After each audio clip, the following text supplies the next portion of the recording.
Hello, my divinities. Welcome, welcome. So, we are going to start today's collective. We already did the fire signs, so now we're going to move on. After Aries comes Taurus, so we're going to move on to the earth signs, okay? Just like this incense.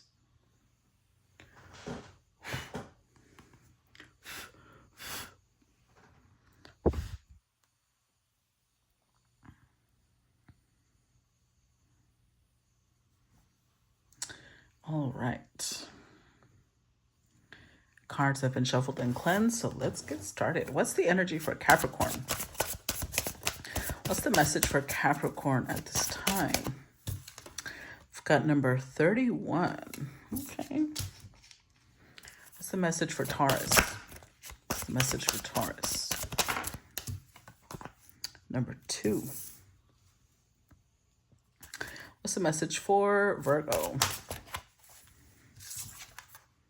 Number 20. All right. So let's go ahead and get started. Let's see, number 31, the message for Capricorn. Okay. So number 31 for Capricorn is called celebration. Celebration is in close contact with the memory card, and it incites us to celebrate life and the deserved results we obtain, which belong to us as much as they belong to those who came before us, our ancestors, and the people with whom we collaborate, as expressed by the fraternity card, which is actually number 20. As the tree that renews its leaves but keep its roots, we must always have the courage to renew our ideas while maintaining the principles that have guided us and that were passed on to us by our ancestors. So the advice of the dead with this one is take action while constantly bearing the past in mind without being afraid of having to change your ideas, even drastically. Interesting. Okay.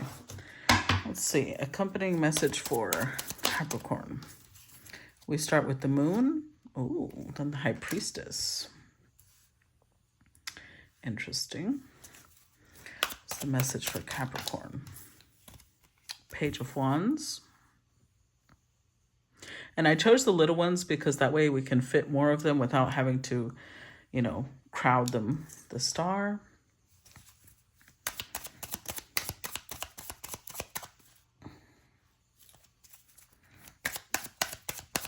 I thought one had flipped over, but no. Queen of Cups.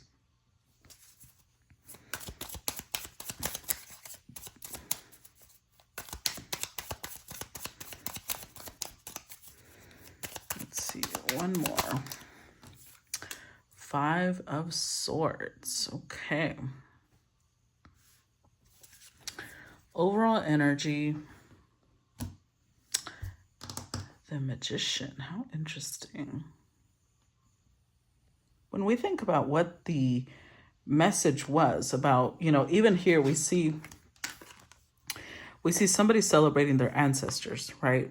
It's basically the celebration of El Dia de los Muertos, which is when people set up altars to their ancestors. They give them offerings of food and light candles in their memory, all of these things.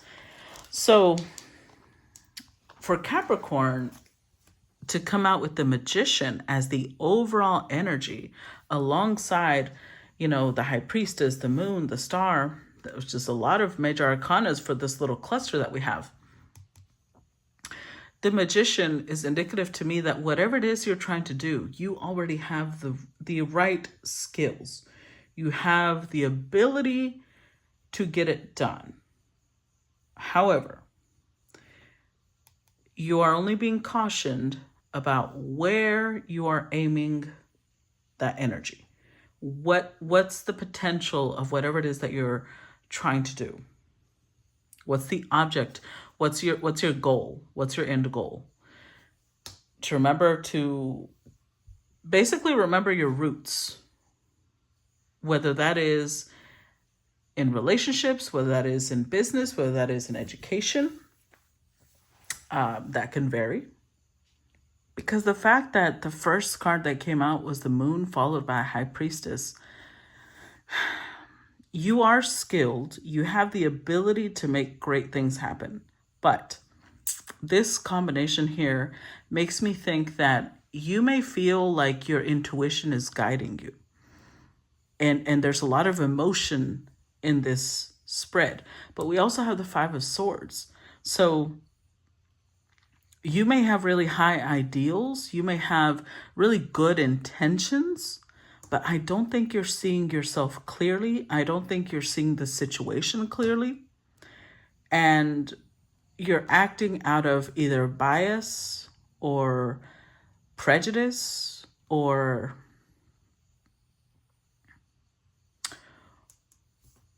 because you feel attacked, even if you don't realize it. Because the moon is here, and the high priestess and the magician, like you hold yourself in very high regard, which is good.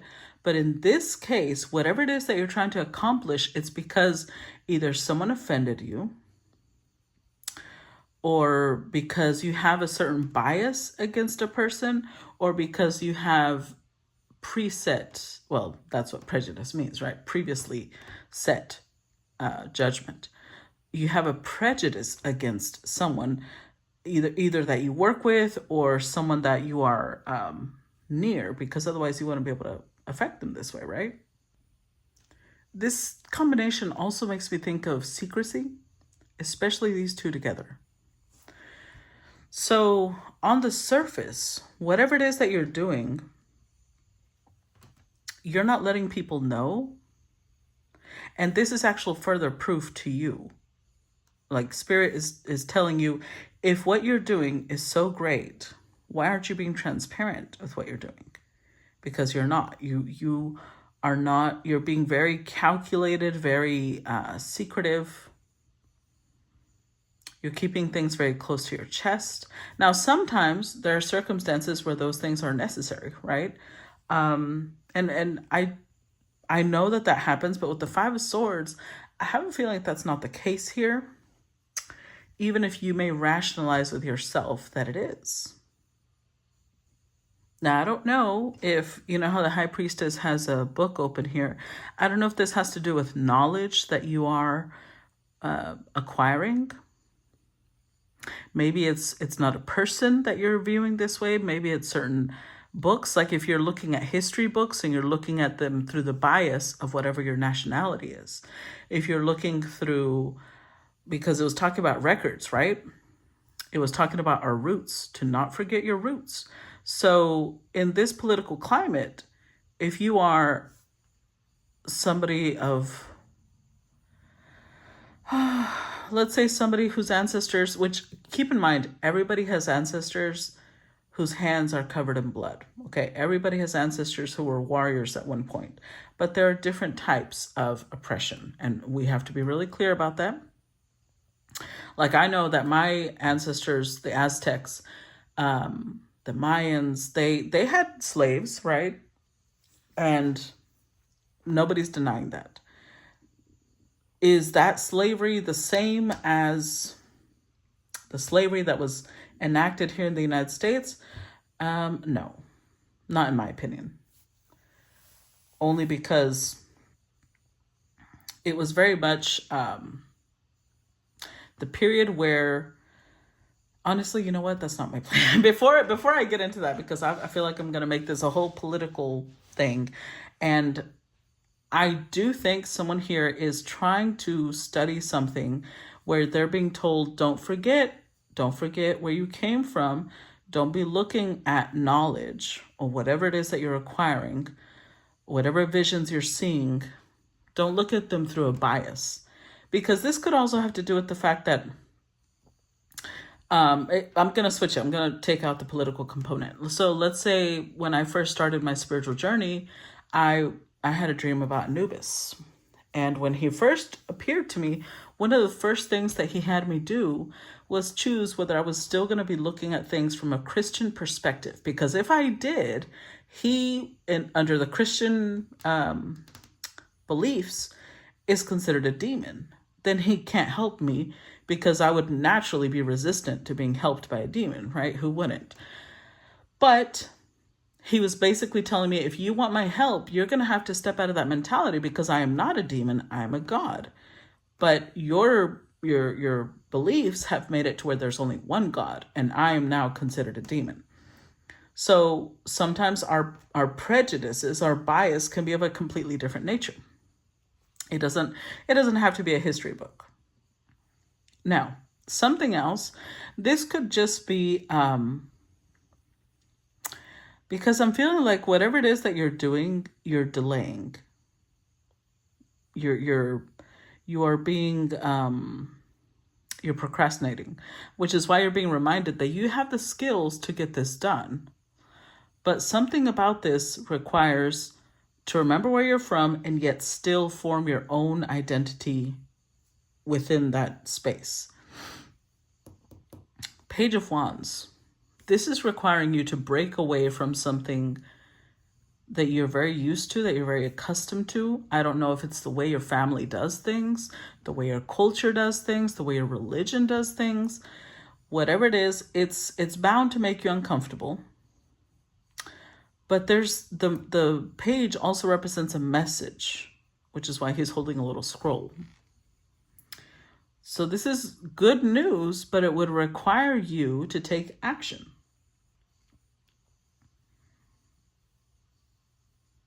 If you don't, this good news might not, because it is a page. It might either, the opportunity might pass, the door might close. I don't know. It's like delaying it won't be beneficial for you at all. It's like as soon as the message comes in, you need to act, you need to move. And also the fact that we have the star tells me that you definitely have an objective, but it's like surrounded by fear, uncertainty.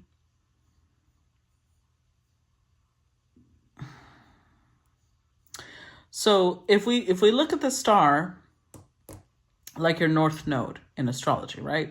It'll be challenging. It's something you're very drawn to. You feel very complete and whole. You feel like you're growing every time you move towards it, but it is very foreign to what you're used to. It's going to be very unsettling. And so it requires keeping the balance of the knowledge that you hold with you in the south node, plus what you're learning, the knowledge you're gaining from the north node. Because I feel like this has something to do with your heart, your heart, either your heart chakra, your heart center, your emotions, because there is a lot of emotions here. Like you're giving your heart to something. Now this could be a new faith. I don't know if there's a new person, but it could be. But if it is, maybe it's someone who's very outside, like maybe you're Muslim and this is someone who's spiritual in nature, or maybe you're like a hardcore Christian or something like that. It's something that has deep roots where you're from, and now you feel like you are coming together with something that's very different, which is why you bring all these bias, you bring all this prejudice. And if you continue looking at things through that lens, you're going to mess this up. This requires you really examining why you have those preconceived notions or beliefs about whatever this is. So let's say that this is a religious system or a culture. You have to make sure that the things you've learned about this culture come from a reliable source, or the things you've learned about this faith. And what I mean, I don't mean reliable source by someone you trust, because most of the time that means that we've created, the people around us that we trust. As much as that's great to have people, that we do trust, sometimes they're going to believe the same thing you do. Their beliefs come from the same source yours do. So you would need to step outside of that and look for people you don't know, but who have a reliable background, reliable accreditation to be able to give you advice or views on something that you are barely learning. Okay, if that makes sense. Because this could be, for all we know, you are the magician or the high priestess, and this Queen of Cups is someone else. This Queen of Cups could be someone you already trust, or the High Priestess, someone you trust. So I think that this is going to be a little difficult, because it's about figuring out or making sure, using your discernment, using your wisdom to make sure that you're trusting the correct person. That's really what it comes down to. Whether what you're acquiring is knowledge, whether it's a relationship, whether it's whatever it is, you want to make sure that you're trusting the right person. And sometimes the proximity, that we have to someone sometimes means we automatically trust them, when that should not be the case. Just because someone is near us physically or, in relation, doesn't mean that there's somebody trustworthy. You forget that people also have their own motives for teaching or saying things to us, right? And that's something you want to keep in mind as well. Because I'm telling you, this Five of Swords, something about the situation you're in is humiliating. And so you may want to just run. You may want to run away from something. You may want to avoid something, procrastinate, because running doesn't have to be physical. You could avoid something and you're still running from the issue, running from the problem. But if you are still in your echo chamber of, well, my family told me this, or my best friend told me this, if you're still within the people around you, nothing will change. This Five of Swords will remain. The only way you get out of this Five of Swords is if you step out of yourself and learn to grasp new perspectives, new views. So I don't know what this is about, but that's going to be the advice. The advice is going to be that you have skills and abilities to get you past whatever this is. In fact, you have a celebration that's near. Good news that's near. But one, I would be very careful who you share your good news with. And number two, I would make sure that you are speaking to someone that is not, like, if you have a certain circle, whether this is at school, whether this is at work, whether this is in your family, you want to go outside that circle to get this advice. Bring in fresh thoughts, bring in fresh perspectives, okay? So that's what I got for you, Capricorn. I hope that this gave you confirmation or clarity on whatever it is that you may need at this moment. And we are going to move on to Taurus. If you want to go ahead and support, please make sure to put the emojis that are in the title down in the comments below. Or if you want to share how this resonates with you, then I would appreciate that as well. Talk to you guys later. Bye-bye.